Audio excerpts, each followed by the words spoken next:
ಧರ್ಮ ವಿಜ್ಞಾನ ವೈರಾಗ್ಯ ಪರಮೈಶ್ವರ್ಯ ಶಾಲಿನಃ ಆನಂದತೀರ್ಥ ಭಗವತ್ಪಾದಾನ್ ವಂದೇ ನಿರಂತರಂ ವ್ಯಾಸಾಯ ಭವನಾಶಾಯ ಶ್ರೀಶಾಯ ಗುಣರಾಶಯೇ ಹೃದ್ಯಾಯ ಶುದ್ಧವಿದ್ಯಾಯ ಮಧ್ವಾಯ ಚ ನಮೋ ನಮಃ. Why in Bhagavad Gita Satvika Sukha is catalogued in 1837. Bhagavad Gita 1837 states Yat tadagre vishamiva pariname amruto upamam yat sukam satvikam proktam atma buddhi prasadajam. Yat sukam satvikam proktam atma buddhi prasadajam. To start with, it may be difficult. Vishamiva means there will be strain and other disturbances, but in the end it would fetch happiness. Such sukha is called as Satvika Sukha.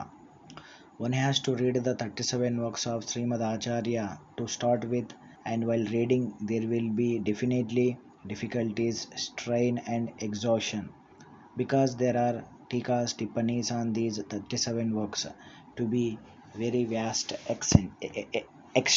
For example, the great Grantha called Anuvyakhyana consists of 1919 slokas only, but the commentary on this by Sri Jayatirtha Mahan called Nyayasudha runs for thousands of pages. On Nyayasudha there are about 42 tippanis. To read them will be very difficult. Similarly for other works also. Brahmasutra Bhashya is very great and its depth cannot be measured. Sri Jayatirtha states as Agada Bhodhye Vivrutadi Bhavena Bhashyanuvadena Name Aparadaha.